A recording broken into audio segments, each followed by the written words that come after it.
Hola, buenas tardes. ¿Me escuchan? Ludi, escríbeme por favor si se escucha la transmisión, porque traigo audífonos.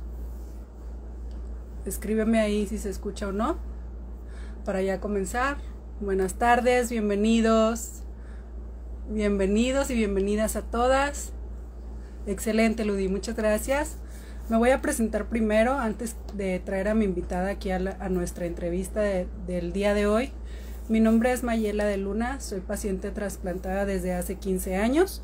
Soy parte de Donar Asociación. Nosotros nos encontramos en la ciudad de Monterrey, Nuevo León, México, y tenemos más de 17 años trabajando en pro de la difusión de la donación de órganos y tejidos, obviamente, y trabajando también dando apoyo emocional, psicológico y económico a todos los pacientes que son diagnosticados con algún padecimiento crónico en el que se necesite una intervención como un trasplante.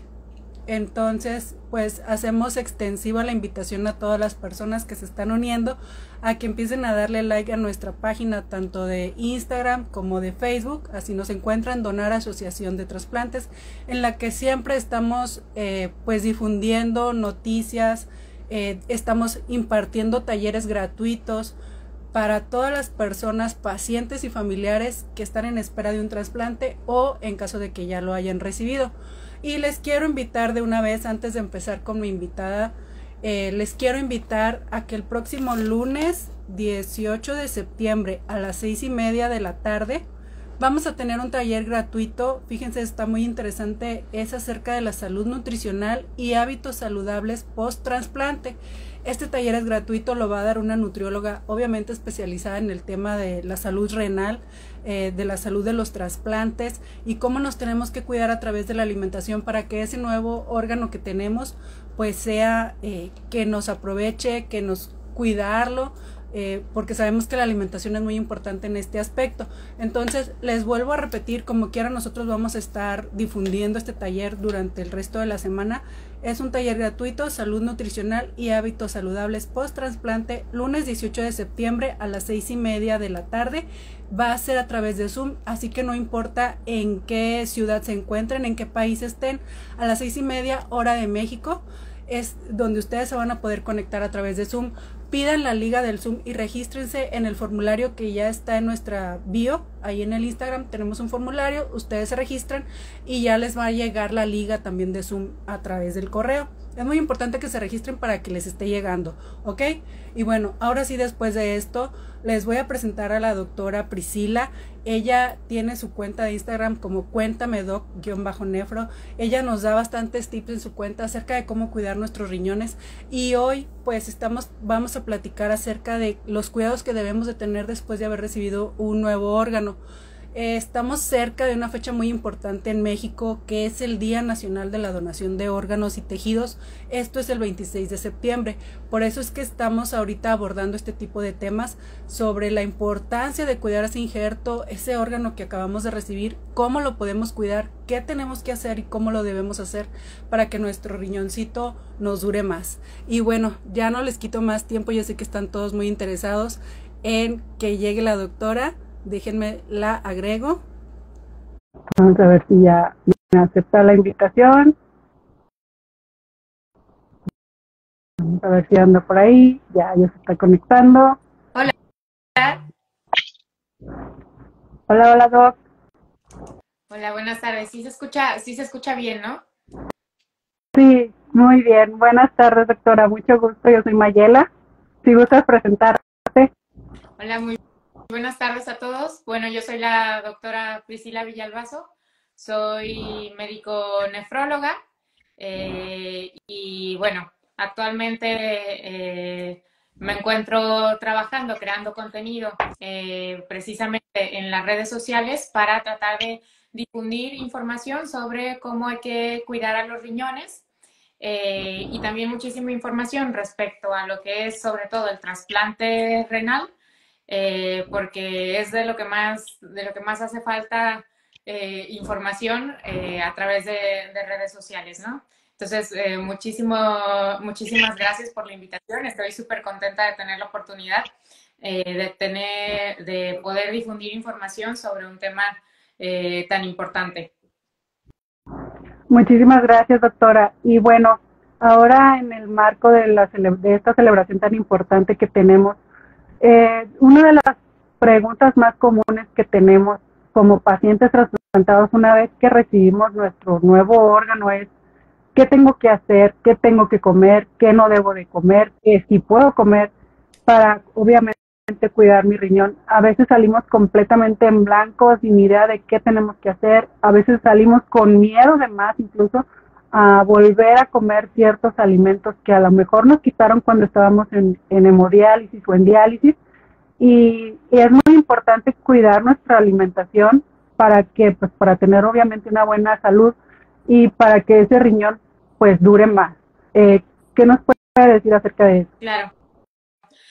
Bueno, la alimentación va a ser, si bien es cierto que una vez que estás trasplantado, básicamente puedes volver a comer de todo, en cuanto a restricciones, sobre todo que generalmente, por ejemplo, en el caso del riñón, que estás restringido respecto a proteínas, en algunas ocasiones, bueno, obviamente ya con el trasplante, esas restricciones desaparecen porque vuelves a tener la posibilidad de comer lo que una persona que no tiene una enfermedad puede hacerlo.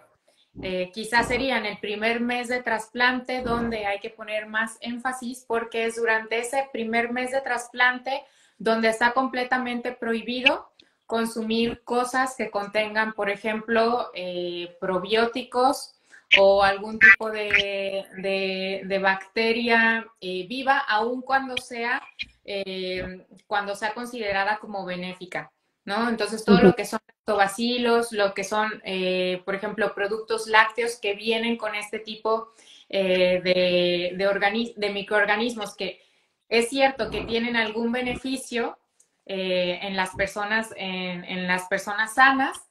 Durante el primer mes de trasplante es súper importante que los evitemos por completo. Entonces, todo lo que es kéfir, yogur que tenga algún tipo de probiótico agregado, incluso los probióticos tal cual en cápsulas, están completamente prohibidos.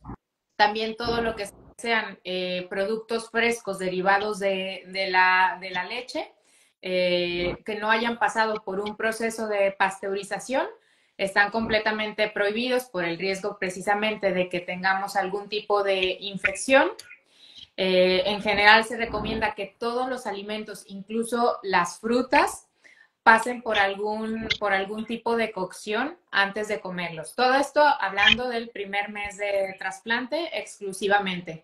Es cierto que a veces se puede consumir alguna cosa cruda de manera esporádica, o sea, como una verdura o una fruta que no esté cocida, pero tendría que ser muy bien lavada y desinfectada de manera adecuada antes de consumirse. Entonces, como muchas veces no sabemos cuál es ni siquiera la concentración adecuada en la que hay que preparar esta desinfección, por eso es que siempre se recomienda que mejor se cosan todos los alimentos.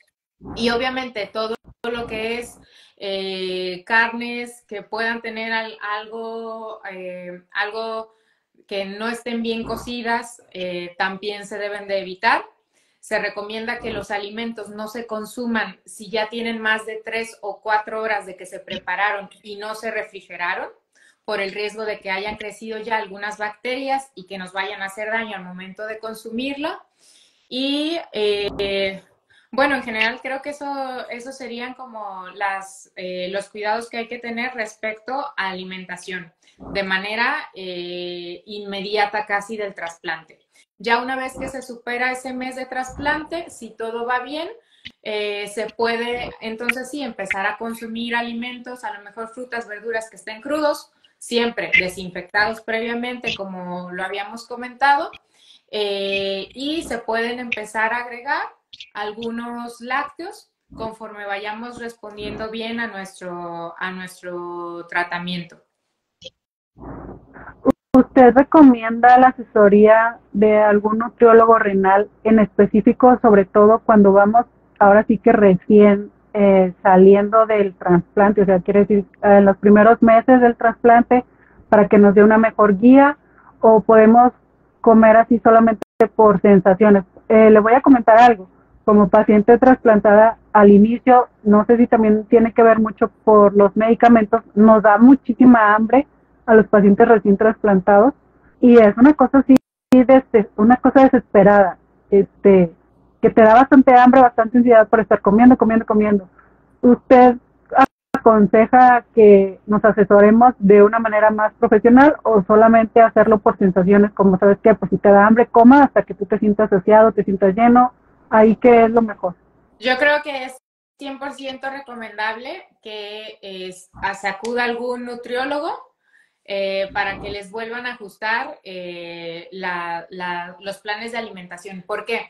Porque como comentábamos, cuando estamos en diálisis o en hemodiálisis, tenemos, o sea, ustedes están acostumbrados a cierto tipo de alimentación, tienen ciertas restricciones y demás. Y una vez que ya se trasplantan, los requerimientos de su cuerpo cambian de manera radical.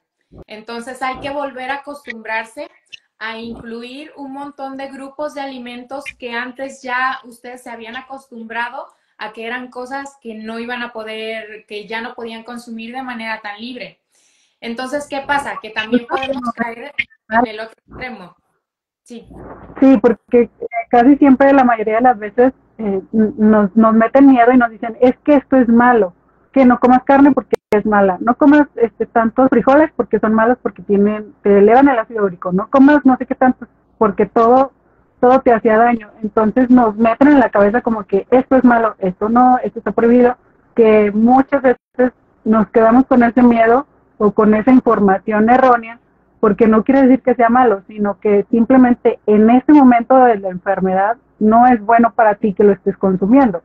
No es malo porque obviamente trae beneficios para la salud posteriormente o a una persona sana, pero tú no lo vas a aprovechar de la misma manera. Entonces, hace poco yo estuve yendo con una nutrióloga renal y nos comentaba eso, la falta de proteína al principio del trasplante es muy riesgoso.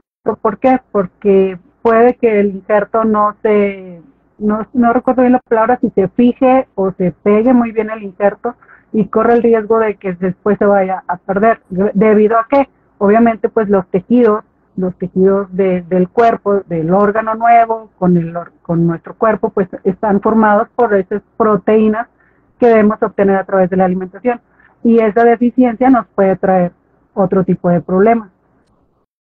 Claro, ¿por qué? Porque cuando recién pasamos por una cirugía, que es una cirugía mayor, tal cual un trasplante, se necesita una mayor cantidad de proteínas para ayudar a que el cuerpo cicatrice de manera adecuada y que nos podamos recuperar más rápidamente del procedimiento quirúrgico. Y a eso hay que sumarle también que estamos con un montón de medicamentos, sobre todo en la primera fase del trasplante, que nos van a mantener nuestro sistema inmunológico muy, muy, muy apagado. Entonces, si a eso le sumamos el no estarnos alimentando de manera adecuada, obviamente aumentamos muchísimo el riesgo de que vayamos a tener algún tipo de infección. Entonces, sí, definitivamente lo recomendable sería que se vuelva a hacer un ajuste de dieta una vez que salimos del hospital para que podamos estar teniendo el aporte suficiente de alimentos y sobre todo en las cantidades que lo requerimos de cada uno de los grupos. Muy bien, doctora. Y ahora, una vez que ya cubrimos este apartado de lo que es la alimentación, ¿qué pasa con la vuelta a nuestra vida normal? Porque muchas veces pues nos quedamos igual, nos quedamos en la burbuja, no nos queremos salir o no nos dejan salir, porque antes yo le comentaba yo a una entrevistadora hace tiempo, los enfermos renales nos meten a una burbuja en la que no podemos hacer nada, ya sea por la enfermedad, por los alimentos, porque ya no puedes hacer ejercicio, porque ya tienes que salir de trabajar, etcétera, etcétera. Y después cuando recibimos el órgano que se supone que nos va a devolver un poco la vida, nos meten a otra burbuja de la inmunosupresión. Y ahora no quieres hacer nada, para no dañar a tu órgano, para no perder el trasplante, para que no te vaya a dar una infección. Entonces salimos de una burbuja para entrar a otra y vivimos encerrados en esas burbujas de miedo, en esas burbujas de volver a querer retomar nuestra vida, pero ese miedo nos lo impide. ¿Cómo sería ese proceso de salir de esas restricciones tan fuertes que son las de la diálisis o la hemodiálisis y luego pues el periodo de post-trasplante, que son obviamente los primeros 3 meses como que un poco los más críticos? ¿Cómo vuelvo a mi vida habitual o a mi vida anterior o a mi vida normal? ¿Cómo sería pues sí, una buena guía para salir de esa burbujita poco a poco? Claro, lo primero, yo creo que hay que tener en cuenta que que la intención del trasplante, como tú dices, es precisamente poder regresarles a tener una actividad o una vida lo más normal o lo más parecida posible a una persona que no tiene ningún problema en el riñón. De hecho, una vez que reciben el trasplante y que va funcionando bien el injerto, se pueden considerar como una persona ya que puede volver a realizar prácticamente cualquier actividad. El primer mes, evidentemente, es muy riesgoso en cuanto a infecciones. Es en el que sí se aplica un aislamiento total de la persona. Casi nada más puedes estar en contacto con tu cuidador. Sales de casa únicamente para acudir a consulta médica. Debes de estar utilizando todo el tiempo una mascarilla y también, bueno, tienes muy poco contacto en la cuestión social, pero eso es únicamente el primer mes. Si después de eso va bien, durante los siguientes 2 meses, o sea, hasta que cumplas 3 meses del trasplante, ya empiezas a retomar un poco la convivencia, al menos con visitas en tu casa. Ya puedes empezar a salir a otros sitios como el supermercado, sitios públicos, siempre y cuando estés utilizando todavía la mascarilla. Pero una vez que pasan esos 3 meses de trasplante, básicamente puedes regresar a una actividad como, por ejemplo, trabajar. Antes de eso, quizá a las 6 semanas, después de que te hicieron una cirugía, puedes empezar a realizar actividad física más extenuante. ¿Por qué? Porque te vas a tu casa, recién te han hecho la cirugía y lo único que puedes hacer quizá es caminar, mantenerte activo en tu casa para evitar cualquier complicación. Pero después de las 6 semanas, y si tu herida quirúrgica ha ido muy bien, si la cicatriz ya te la han revisado los cirujanos y ya dijeron que ya cerró bien, no tuviste ninguna infección, ha evolucionado bien, a partir de las 6 semanas ya puedes empezar a realizar algún tipo de actividad física, llámese quizá empezar a utilizar algo de pesas o empezar a hacer bicicleta, salirte a correr, ya empezar a hacer una actividad física que te demande más esfuerzo. Y bueno, en realidad es a partir de los 3 meses que ya puedes regresar, por ejemplo, a actividades como son el trabajo, actividades de tu vida social, salir ya a reuniones con familiares, salir incluso a restaurantes, siempre y cuando pues tengas un poco de precaución respecto pues a no estar en contacto directo con personas que de entrada tú sabes que están enfermas. O sea, si algún familiar te dice, ¿sabes qué? Es que estoy engripadísimo. Bueno, lo ideal sería que evites el contacto, sobre todo durante los primeros 6 meses del trasplante, que es cuando tenemos dosis de inmunosupresores más altas. Muy bien, doctora. En ese aspecto de las dosis de los inmunosupresores, súper importante. Es un aspecto que debemos de tener mentalizados todos los pacientes renales o cualquier paciente trasplantado que va a tener que vivir con inmunosupresión. ¿Qué quiere decir inmunosupresión? Que los medicamentos que vamos a tomar van a bajar nuestras defensas con el único objetivo de que nuestro cuerpo no rechace ese órgano nuevo que obviamente es extraño para él, que nuestro organismo, pues obviamente reacciona de esa manera normal, que sabes que esto no es de aquí, no pertenece, lo quiero retirar. Entonces la única manera para que eso no suceda, pues es tomando nuestros medicamentos. ¿Qué importancia tiene de seguir tal cual a las dosis, los tiempos, las horas, todo eso? ¿Qué importancia tiene una vez que sales ahora sí que del hospital? Claro. Bueno, los medicamentos tienen un horario especificado porque es el tiempo que pueden mantenerse realizando su función en tu sangre. O sea, lo que hacemos, como ya lo comentaste, es tratar de mantener a nuestras defensas un poco mareadas para que no vayan a reconocer como algo extraño al órgano que nos pusieron. Entonces, ¿qué pasa? Los medicamentos están diseñados para que, por ejemplo, una vez que te lo tomas, se absorben y van a mantenerse en tu sangre, controlando precisamente a la respuesta de tus defensas durante cierta cantidad de tiempo, a lo mejor 12 horas. ¿Qué pasa? Que si tú a las 12 horas no te tomas la siguiente dosis, seguramente ese medicamento va a dejar de hacer efecto.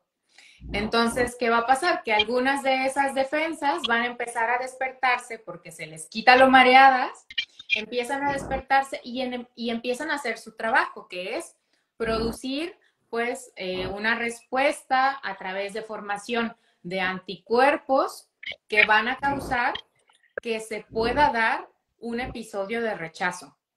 Entonces, a veces podemos llegar a pensar que es que se me pasó una vez la toma, no pasa nada. No, porque en realidad hay muchísimos estudios donde se ha demostrado que incluso el no habértela tomado durante horas puede ocasionar una respuesta de tu organismo que puede llevar a un rechazo.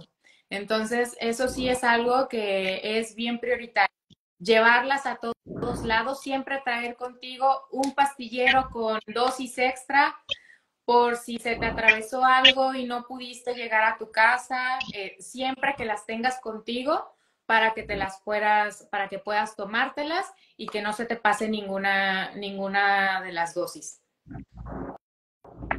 Doctora, la importancia de los medicamentos. Como usted sabe, aquí en México estamos pasando por situaciones ahí un poco complicadas con el abastecimiento de medicamentos, sobre todo los especiales como son los inmunosupresores. A nosotros, le comento esta duda de manera personal. Nosotros como pacientes trasplantados sabemos que cada medicamento tiene cierta dosis de efectividad. ¿Hay alguna relevancia entre que se nos esté cambiando la marca cada ratito? Porque hay veces en que un mes nos dan de una marca, al siguiente nos dan de otra, al siguiente mes nos dan de otra.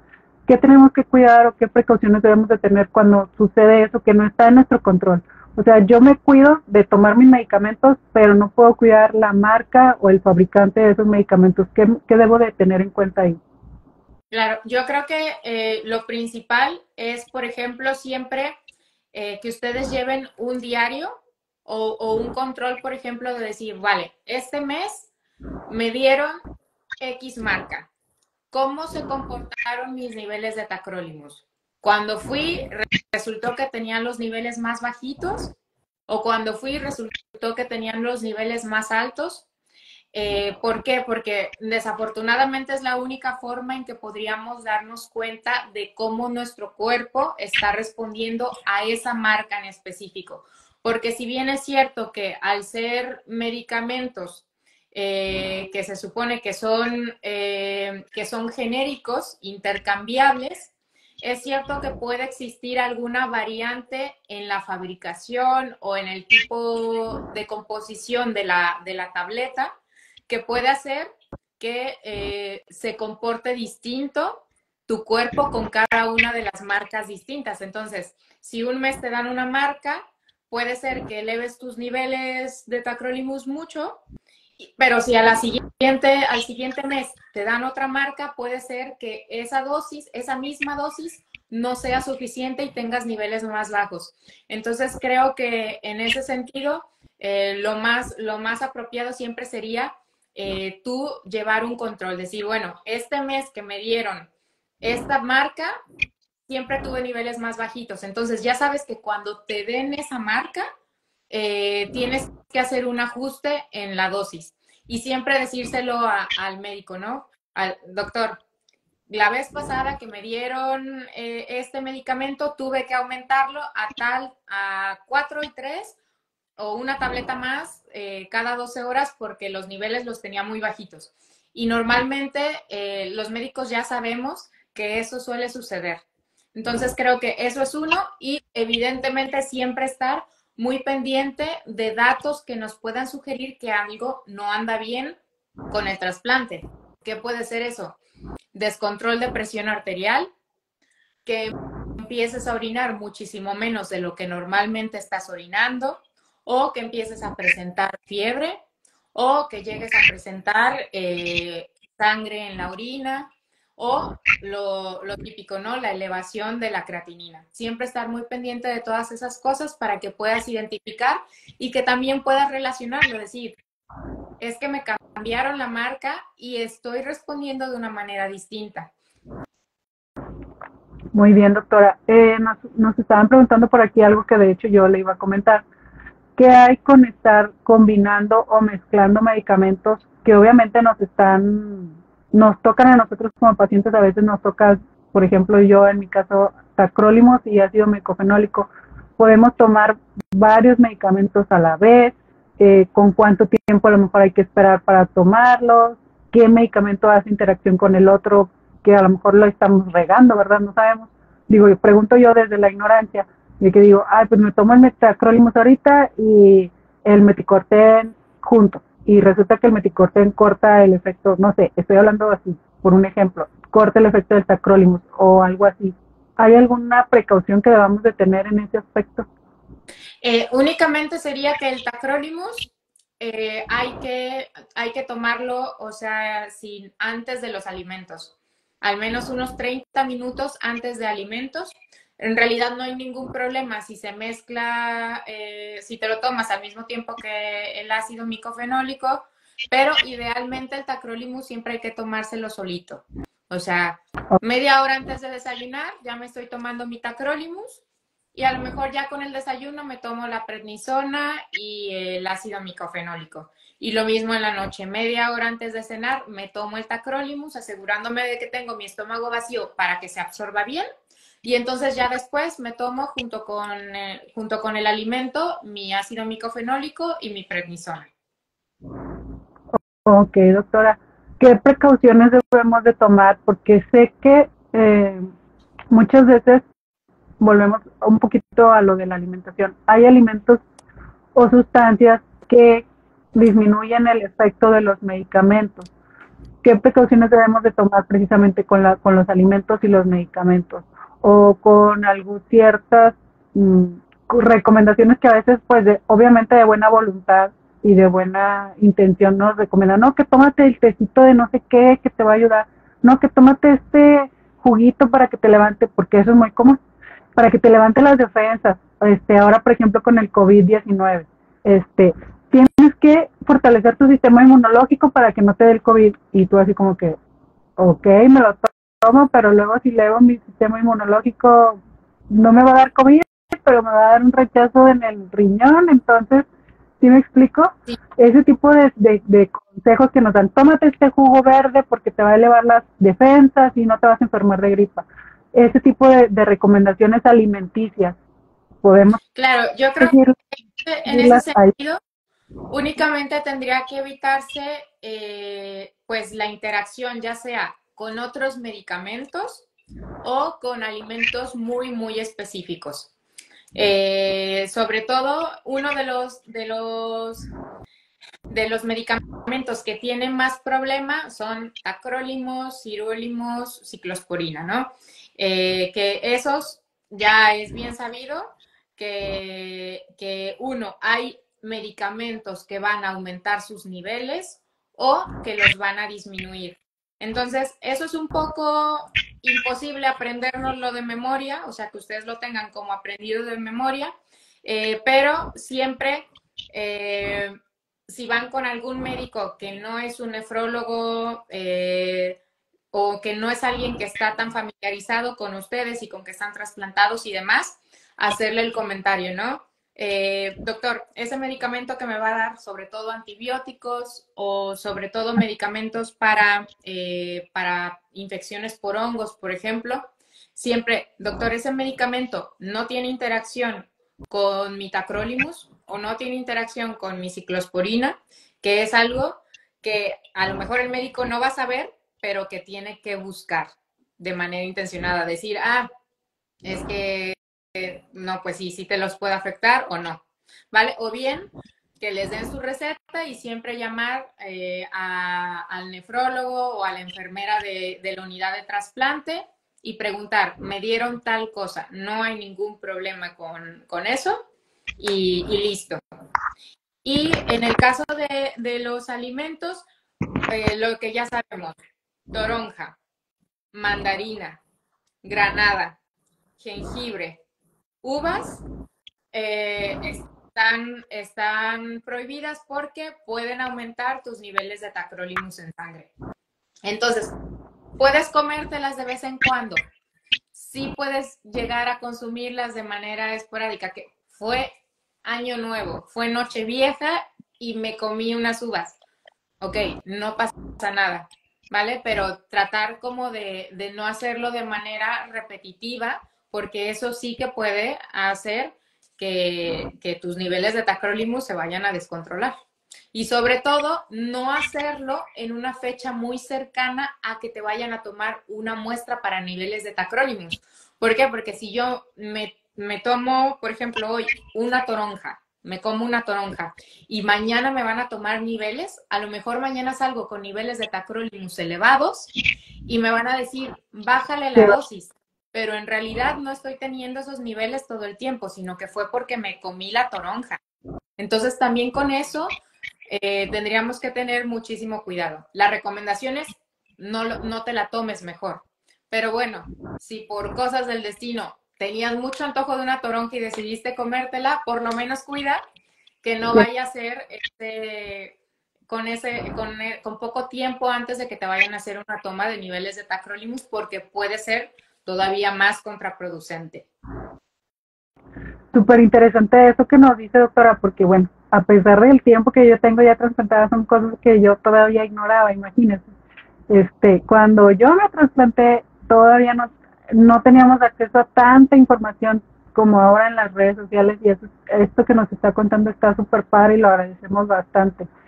Doctora, respecto a los estudios, ¿qué cuidados debo de tener? ¿Qué precauciones debo de tener? ¿Qué debo de tomar en cuenta a la hora de ir a hacerme los estudios? Porque todos los pacientes trasplantados ya sabemos qué día, qué hora y cuándo nos tenemos que hacer los estudios. ¿Qué debo de cuidar previamente para que obviamente, como dijo usted, mis niveles salgan como deben de ser? O sea, que den un resultado objetivo y real, que no haya alteraciones que nos vayan a confundir o que vayan a confundir a los médicos y que esto después vaya a provocar alguna situación. Bueno, yo creo que lo principal es respetar el tiempo de ayuno que se pide para la toma de muestras. Sobre todo, si por ejemplo tenemos una cena donde consumimos carne o pescado, que por lo menos hayan pasado 12 horas hasta que nos tomen la muestra, porque si no nuestros niveles de creatinina pueden salir un poco más elevados de lo que realmente están. Sobre todo tener muchísima higiene al momento de recolectar la muestra para el examen general de orina, para evitar que vaya a haber confusiones de contaminación, porque es una de las causas más frecuentes de que salgan los exámenes de orina de repente con eritrocitos, con leucocitos o con bacterias. Y que en realidad la persona no tiene ninguna infección ni tiene nada, pero salen contaminados porque no hay una buena toma de muestra. Entonces, siempre tener muchísima higiene antes de tomar la muestra de orina, recordar que debe ser a mitad del chorro, es decir, empiezo a orinar, me espero 5 segundos, 6 segundos a que salga la orina y hasta entonces pongo el vasito para recolectar un poco.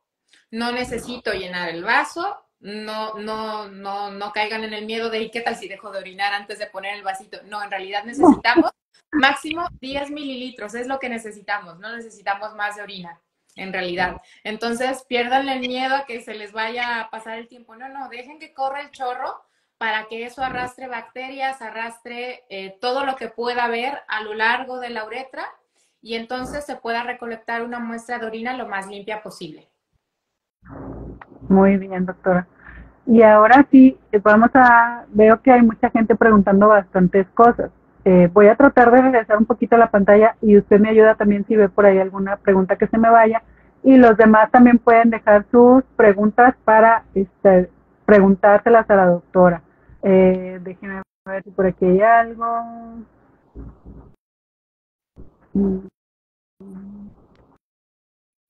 Dice, también vimos que la hierba de San Juan tiene algo que ver con el tacrolimus. Dice Júnica. Saludos, Júnica. Bueno, yo en general, lo he hecho muchísimas veces, todas las hierbas, en general, yo no las recomiendo. O sea, aunque digan que es la última panacea para la salud renal, yo no recomiendo que se consuman de ninguna manera. O sea, que si pueden tomar el té verde, el té negro, el té inglés, o sea, todos los que podemos encontrar, té de manzanilla, anís, azares, todos esos sin ningún problema, hasta el té matcha. Pero todo lo que te venden, sobre todo que lo venden, sabes, en el mercado, en plan a granel, o sea, que te venden una bolsa que no sabes ni qué planta tiene. Exacto, eso es lo que yo no recomiendo, aunque te digan que es un pedazo de madera de la cruz de Jesucristo, es que realmente no sabes lo que te están dando. Entonces, eso sí es lo que yo recomiendo que nunca utilicen, independientemente de que tenga o no alguna interacción con el medicamento, que sí que lo puede tener, es cierto, simplemente no tiene ningún sentido tomarlo, ¿vale? Muy bien. Dice Lichi Sumi, no pasa nada si tomo el tacrolimus junto con los corticoides como prednisona.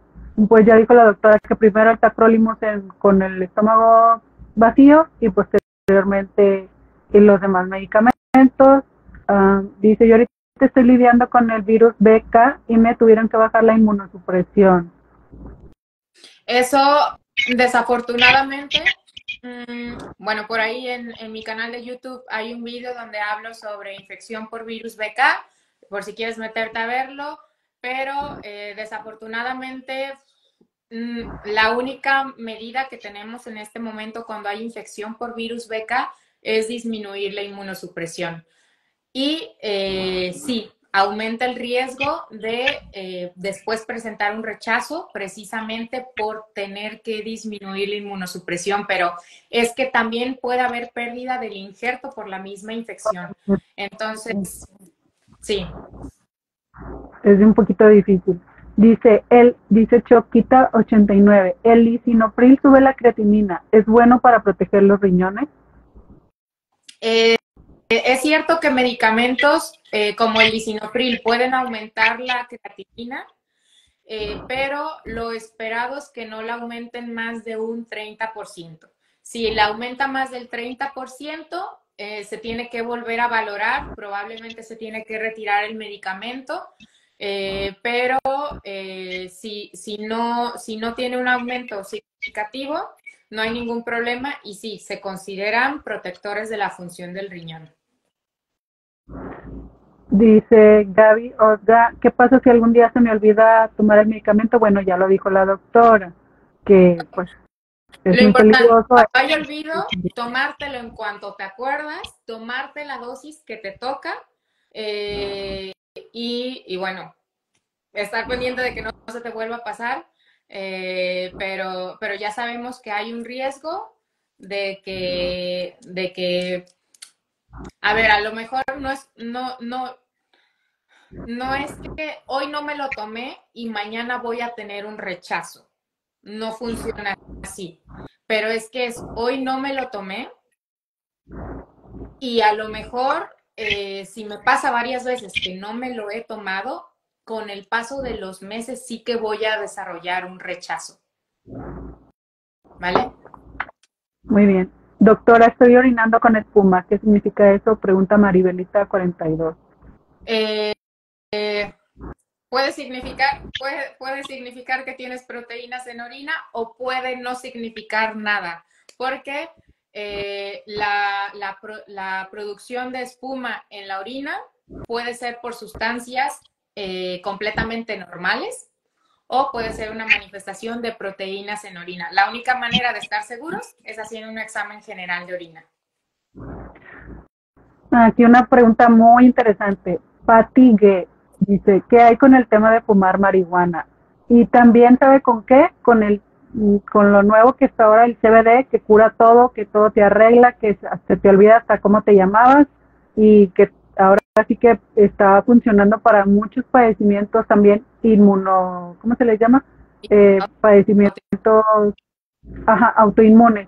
¿Qué hay con el fumar marihuana y con el CBD en cuanto a los trasplantados? Bueno, primero saber identificar que son dos cosas completamente distintas, ¿vale? ¿Por qué? Porque la marihuana es cierto que contiene algunas sustancias que van a tener acción sobre los receptores de tipo CBD en nuestro cuerpo, pero también tiene otras sustancias que no son del todo benéficas para el organismo.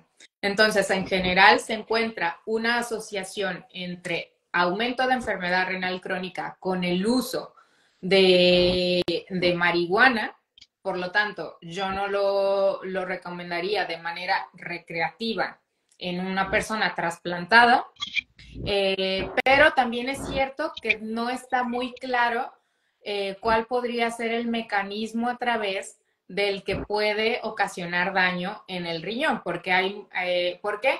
Porque en todos los estudios que se hacen, obviamente, tenemos el problema de que muchos pacientes no van a reportar realmente su consumo, no reportan la cantidad de consumo de marihuana, entonces es un poco ahí de evaluar realmente algo, pero yo no les recomendaría utilizarlo de manera recreativa. Si tiene alguna indicación terapéutica porque ya tienen algún tipo de dolor crónico y lo tienen bien vigilado, está bien dosificado y demás, bueno, no tendría por qué haber ningún problema. Y respecto al uso de CBD, ese es un extracto como tal, sí, que proviene de la marihuana, ¿vale? Pero está muy aislado, es una sustancia que va a actuar específicamente sobre ciertos receptores y es cierto que ha mostrado muchísimos beneficios sobre un montón de enfermedades, estrés postraumático, enfermedades autoinmunes, pero tampoco está 100% claro en cuáles enfermedades tiene una aplicabilidad real. ¿Por qué? Porque la mayoría de los estudios hasta el momento son en modelos animales. Entonces hay que tener mucho cuidado con eso. Es cierto que ya están un poco más en venta libre, pueden ayudar a muchas cuestiones como la ansiedad, el dolor, y mientras se utilicen de manera responsable, está bien, no tendrían por qué generar ningún efecto negativo sobre un trasplante, pero bueno, saber que no son un tratamiento tal cual, son hasta el momento considerados como un medicamento, bueno, una opción terapéutica de medicina alternativa. Muy bien. ¿Qué ejercicios puedo hacer? Voy a cumplir 6 meses de trasplantada. Bueno, se supone que a los 6 meses de trasplante ya puedes realizar cualquier actividad física, llámese aeróbics, yoga, bicicleta, incluso ejercicio de fuerza con pesas, no hay ningún problema, pero únicamente hay que tomar en cuenta que actividades que te pongan en riesgo de sufrir un golpe directo sobre el injerto, como por ejemplo fútbol americano, por ejemplo, skating, o sea, cualquier cosa, artes marciales, boxeo, que te ponga en riesgo de que te vayan a dar un golpe directo en el injerto es lo que tienes que evitar. Muy bien. Otra pregunta, ya se me fueron varias. Una era, ¿a qué tiempo podemos volver a acercarnos a nuestras mascotas? Hay gente que obviamente tiene mascotas en su casa, resulta que los trasplantan, obviamente el aislamiento, las defensas bajas, ahí cómo se retoma el acercamiento o la convivencia con las mascotas. En general también a los 3 meses ya podrías volver a convivir con tu mascota. O sea, se recomienda siempre, a lo mejor desde un principio no la vas a sacar de tu casa, puedes estar ahí, pero a tu habitación no entra y no vas a estar en contacto directo, a menos que sea absolutamente necesario porque le tienes que poner su comida y demás. Pero tal como dormir También. con la mascota y demás, No. no se puede hacer hasta que no tengas los 3 meses. Muy bien. Otra chica nos decía que ella todavía sigue con una dieta súper estricta. ¿Qué tan recomendable es tener una dieta tan estricta post-trasplante? Me imagino yo que la dieta estricta se refiere a que a lo mejor está todavía con una dieta de cuando estaba en hemodiálisis o en diálisis.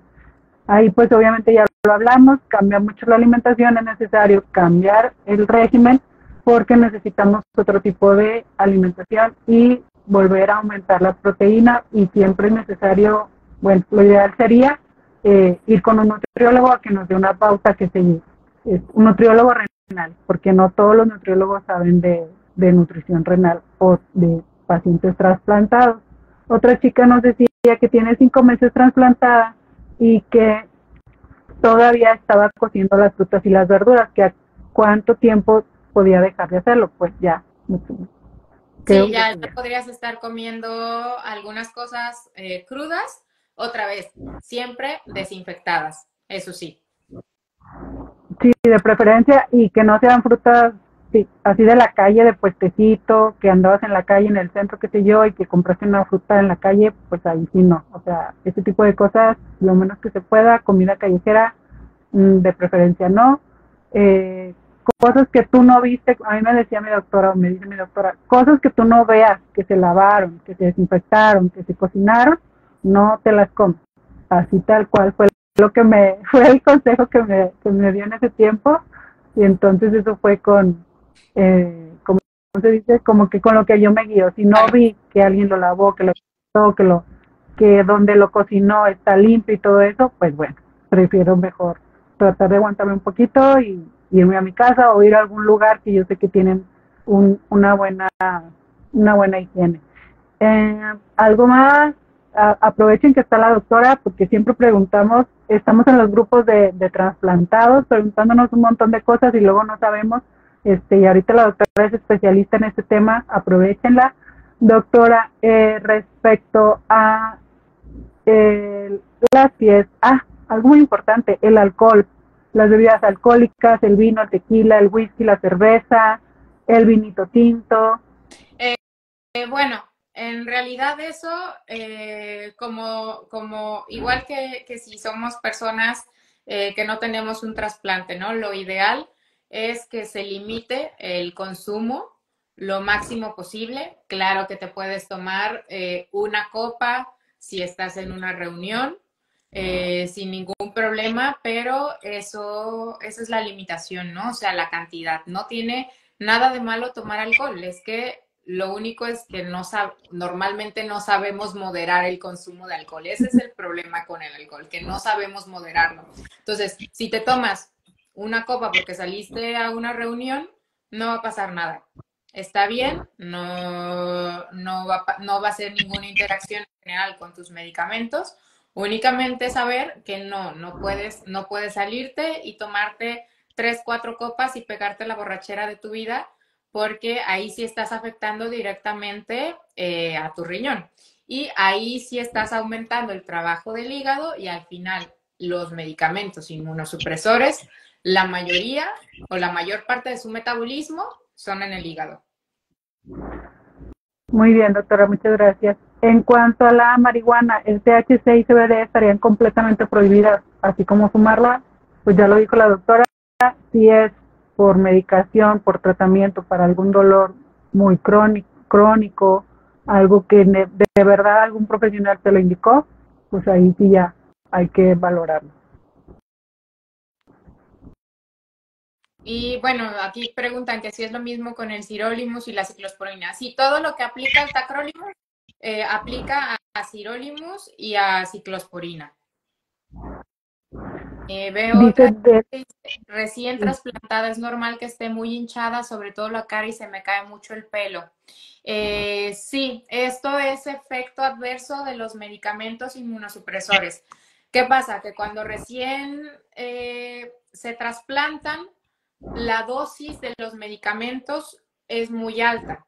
Conforme va pasando el tiempo, se va haciendo esta reducción y van disminuyendo también los efectos adversos, pero seguramente la hinchazón de tu cara es por la prednisona, es porque te dieron dosis muy altas de esteroides, es completamente esperado. No es normal, ¿vale?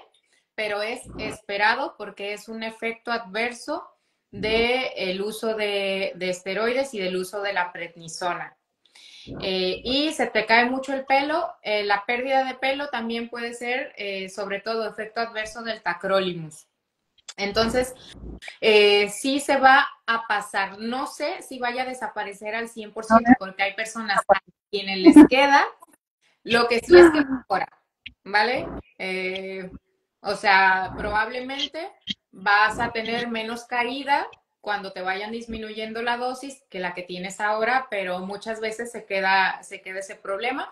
Pues desafortunadamente es una cuestión que sucede como efecto adverso de estos medicamentos. Yo en algún momento lo investigué y lo único y no tiene evidencia realmente fuerte, sino que a lo mejor a algunos pacientes le funciona, es tomar, ay, se me olvidó el nombre, pero el suplemento biotina, el Okay. biotina, ¿vale?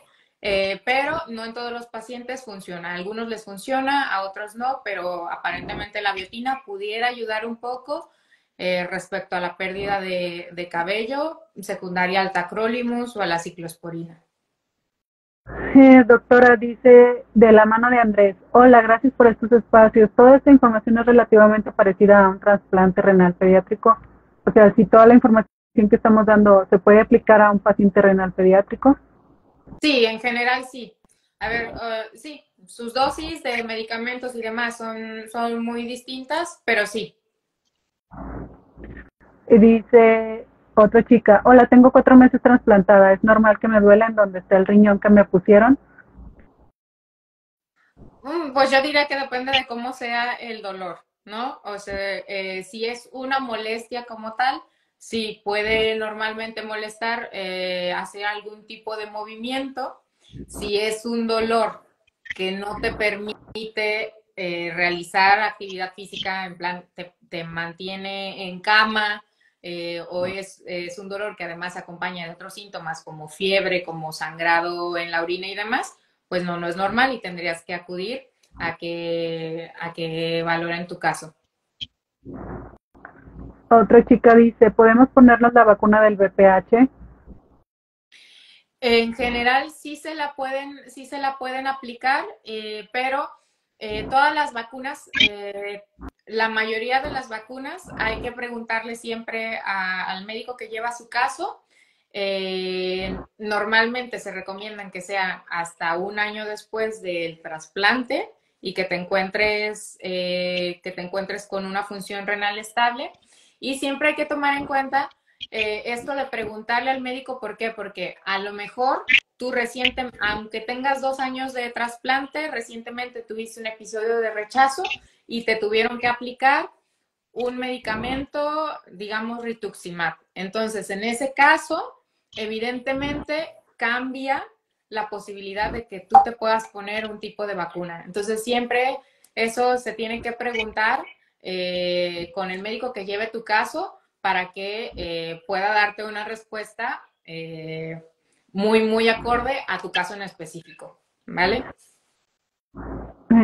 Alguien pregunta, ¿cuánta gente hay en México esperando un riñón? Uy, hijo, pues mucho.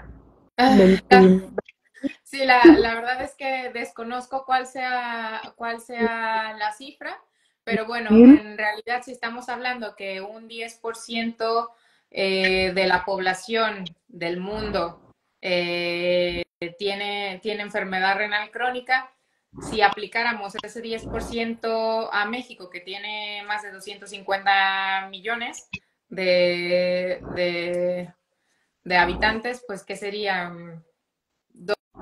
¿2.500 millones?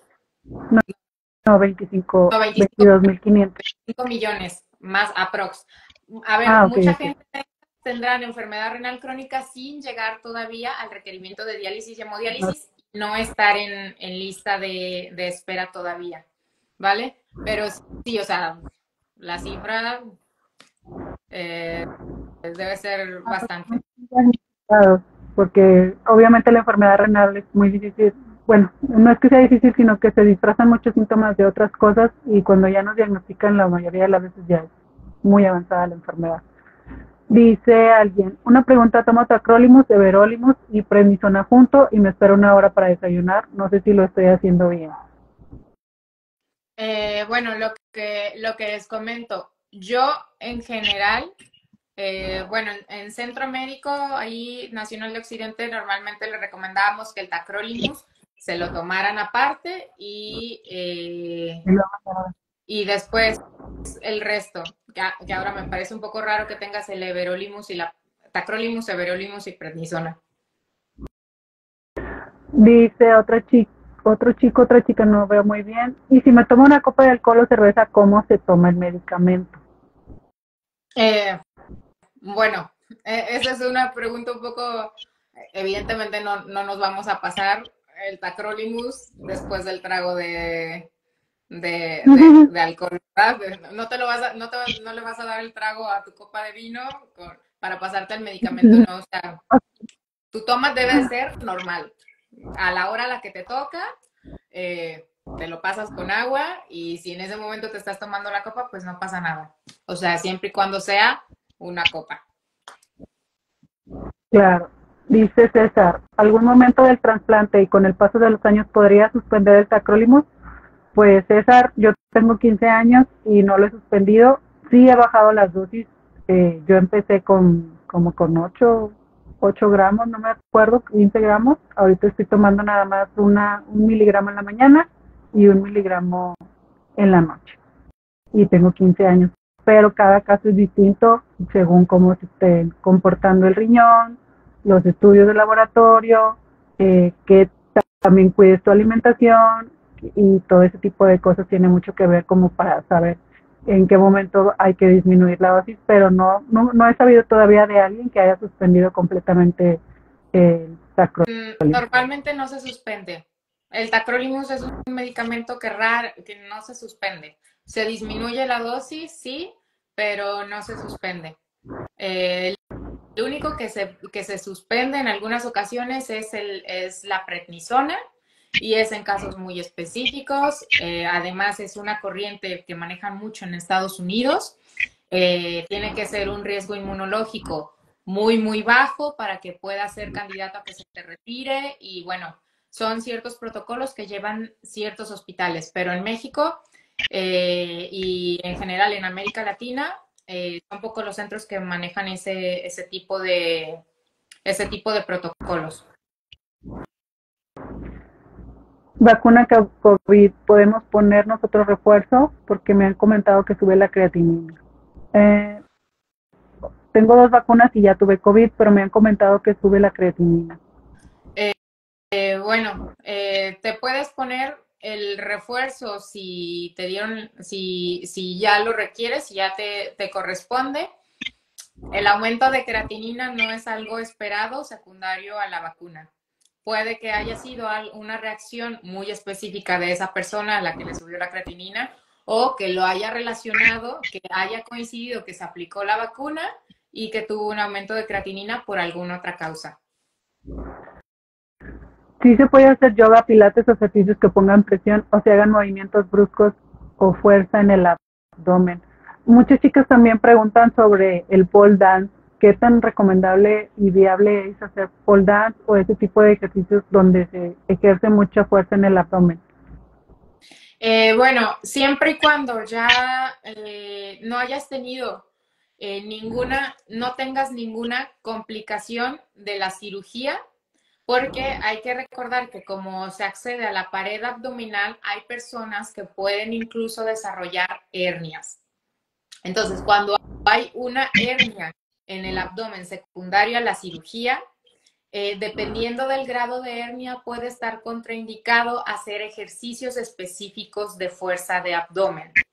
Entonces, si no tienes ningún problema respecto a eso, no tendría por qué existir contraindicación de que realices la actividad física, siempre y cuando ya el cirujano ya te haya dado de alta y diga que ya puedes empezar a hacer ejercicio.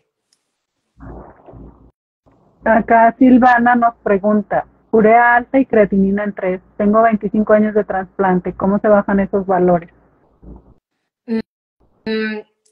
Para empezar, dependerá mucho de la causa de la elevación. No es lo mismo la elevación, por ejemplo, porque tienes toxicidad por tacrolimus, en cuyo caso tendrían que disminuir los niveles de la dosis de tacrolimus para ver si con eso mejora tu función renal, a que si ya tienes esa elevación porque ya tienes datos de que tienes un rechazo crónico.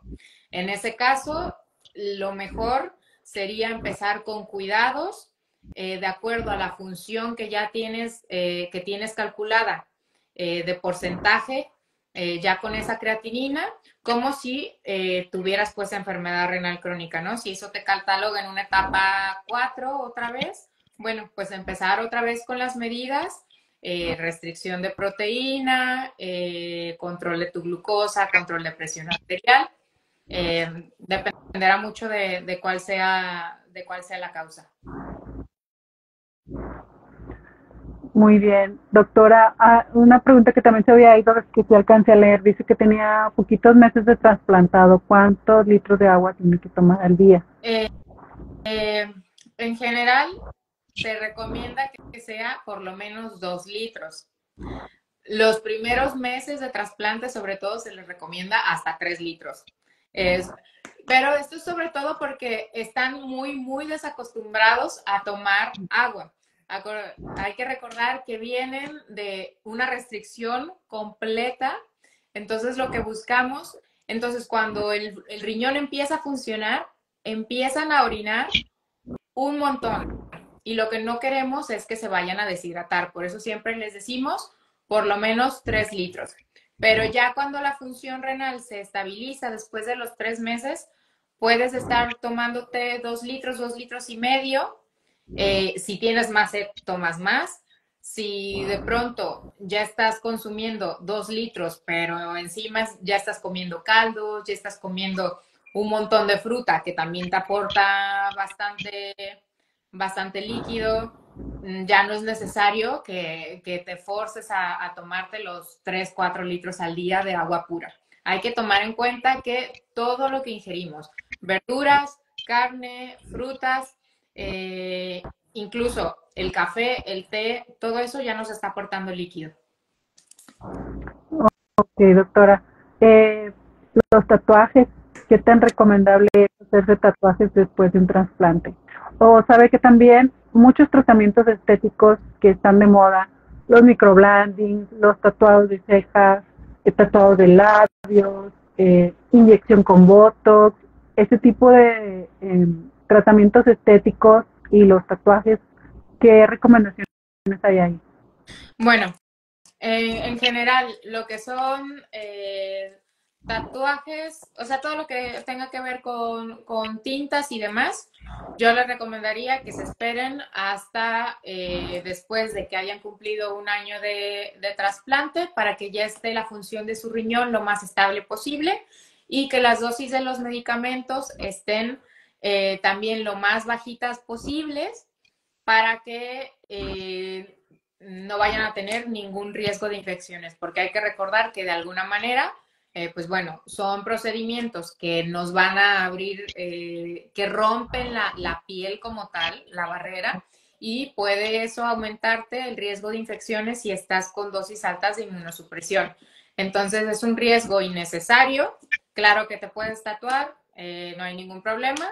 Simplemente sería cuestión de esperar a que estés bien estable y con la dosis más pequeña de medicamento para que no vayas a tener ninguna complicación. Respecto al otro tipo, por ejemplo, aplicación de Botox, lo mismo, yo le recomendaría que no sea hasta que su función renal esté completamente estable, que generalmente pasa hasta después de un año de trasplante, ¿vale?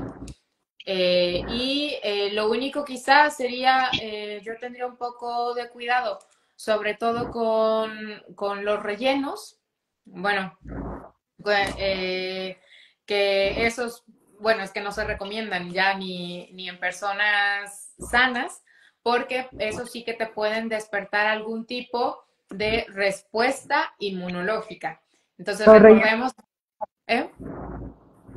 ¿Los rellenos de labios o cuáles son? ¿O No, los bueno, rellenos el relleno en las arrugas? de labios generalmente es con ácido hialurónico, entonces con ese no tenemos ningún problema. Pero los rellenos estéticos que son rellenos, más bien rellenos faciales. Muy bien, muy bien. Para los Rellenos surquitos de las arrugas faciales. y eso.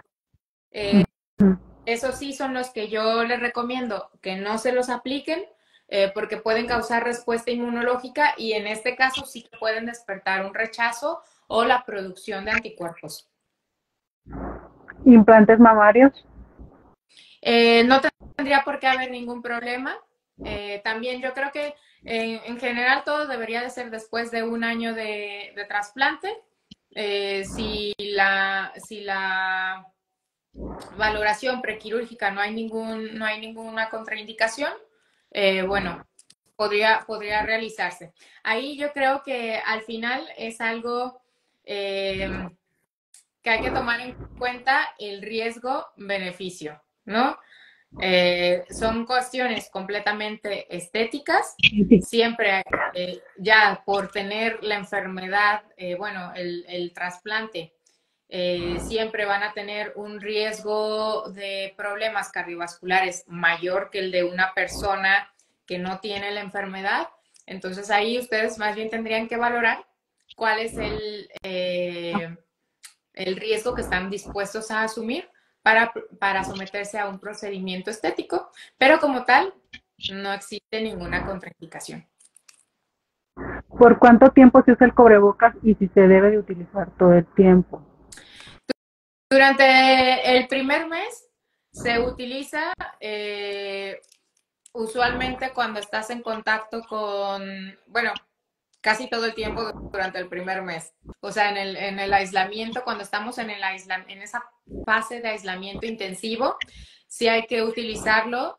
¿Por qué? Porque incluso en ese periodo estamos, la exposición al polvo y demás puede ser bastante riesgosa. Es el primer mes el crítico. Ya después de eso, hasta que cumples los 3 meses, únicamente lo vas a utilizar cuando te encuentres en espacios públicos, donde ya estés en contacto con personas que a lo mejor pueden tener una infección y que tú ni cuenta te das. Entonces ahí sí lo utilizas, pero ya en casa normalmente se permite que se retire. ¿A cuánto tiempo puedo operarme para no tener hijos? Nos pregunta Cintia Riñón.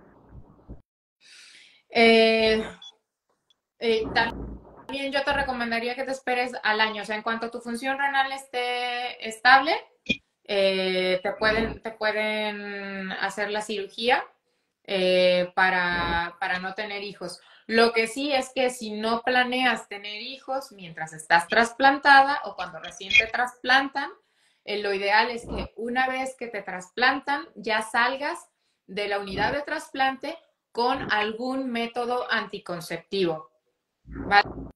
Eso, para evitar, obviamente, que vayas a desestabilizarte por presentar embarazo durante el primer año de trasplante, que no es para nada recomendable.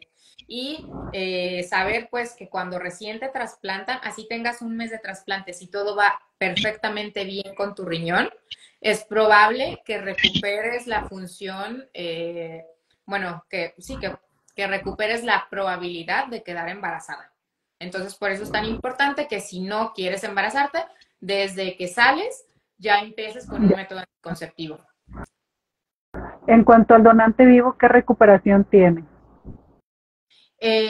Normalmente es 2 semanas que está vigilancia por la cuestión de la cirugía. Pero si a las 2 o 3 semanas ya se encuentra bien, puede regresar a realizar sus actividades de manera normal. En realidad con ellos sobre todo es vigilar la herida quirúrgica, que se recupere bien, y al mes de trasplante también se le revisa su función renal para ver cómo respondió su cuerpo a tener un solo riñón. Y pueden volver a trabajar sin ningún problema. ¿Tomar una taza de café diario estaría mal? En realidad no. Sí, sobre todo si tu presión arterial está controlada y no tienes ningún problema, no tendría por qué decirte que no te tomes tu taza de café. Dice una chica que si se va a quedar grabada, sí se va a quedar grabada, se va a quedar en el perfil de Donar, y voy a etiquetar a la doctora para que cuando busquen a la doctora también vean ahí la charla y la pueden ver cuantas veces sea necesario. Doctora, pues ya ve que son bastantes las dudas y las preguntas que tienen bastantes personas. No vamos a acabar hoy. Agradezco mucho a todas las personas que se han conectado y que han hecho sus preguntas. El consejo que les puedo dar a todos en general, a todas las personas que están haciendo este tipo de preguntas, es antes de tomar una decisión de lo que sea, hacerme una cirugía, hacerme un tatuaje, comerme algo que alguien me recomendó, tomarme un suplemento, salir y tomarme unas bebidas, cualquier tipo de cosa, primero consúltenlo con su nefrólogo de cabecera. Todos tenemos un nefrólogo de cabecera, o al menos así debería de ser. Y si no, traten de buscar ayuda profesional, así como ahorita afortunadamente las redes se han abierto bastante en este tema. La doctora Priscila tiene su Instagram, la voy a dejar aquí, lo voy a dejar etiquetado para que cualquier duda que tengan, ella se las pueda responder. Es mejor que un profesional que está empapado de este tema les resuelva sus dudas, a que ustedes busquen información o reciban información de otro lado que no es tan profesional, que no tiene el conocimiento necesario y suficiente respecto a este tema, porque muchas veces es bien intencionada la ayuda, es bien intencionado el consejo, es bien intencionado el ofrecimiento de suplementos, de tratamientos, de lo que tú quieras, pero nosotros no somos unas personas completamente normales. Tenemos una vida normal, afortunadamente la volvemos a recuperar, pero nuestro organismo no es igual al de todos. Por algo pasamos por una situación difícil. Entonces vamos a evitar caer otra vez en una situación difícil por una desinformación en la que vayamos a caer, o en la que vayamos a tomar una decisión desinformada. Siempre busquen información confiable, información profesional. A veces no nos va a gustar la respuesta, es obvio. Estamos esperando siempre una respuesta, sí, no pasa nada, tú dale, al cabo que es lo que todos quisiéramos escuchar siempre. Personalmente también lo digo, porque muchas veces preguntaba, doctora, ¿puedo hacer esto? Y me decía que no, y bueno, por algo es. Ellos saben más que nosotros, ellos tienen trabajando en esto años, han visto millones de pacientes. Nosotros solamente somos una personita y obviamente nada más vemos nuestro entorno y no vemos más allá de lo que ellos han visto. mi mejor consejo que les puedo dar es ese. No se automediquen tampoco, por favor, nunca más. Sigan las indicaciones de su nefrólogo, no se tomen nada que su nefrólogo no les haya dicho que sí lo pueden tomar, y cuiden ese riñoncito nuevo que ya tienen. Quítense el miedo, pero quítenselo informado. No se avienten así nomás porque, ay, me dijo que ya no tuviera miedo, voy a hacer todo otra vez así. No. Pero quítense el miedo de manera informada.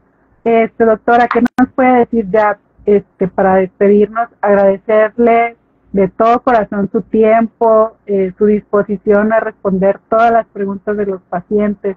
¿Qué nos puede dejar ahorita ya de despedida? Bueno, yo creo que respecto a lo que comentabas, algo bien importante que hay que tomar en cuenta es que cada caso es distinto. Cada uno de ustedes tiene un riñón que es especial, que tiene una historia. Entonces, uno, dejar de hacer las comparaciones de yo por qué tomo esto y él toma aquello, o por qué a mí me dejaron esto y a él le dejaron aquello. Eso es lo peor que pueden hacer porque, como les comento, cada uno de sus riñones tiene su historia y es único. De ahí la importancia de no generalizar y de siempre, como tú comentas, estar en contacto directo con quien ya conoce su caso. Porque nosotros podemos venir aquí y hablar de generalidades, pero puede haber cierto detalle que hace que en ti eso no sea aplicable, que seas una excepción a la regla. Entonces, nada más eso, tengan en cuenta que su riñón es único. Y más una vez que lo recibieron de otra persona, porque cuando estaba en el cuerpo de otra persona, era un riñón completamente distinto al que es ahora que está en ustedes. Entonces, cuídenlo muchísimo.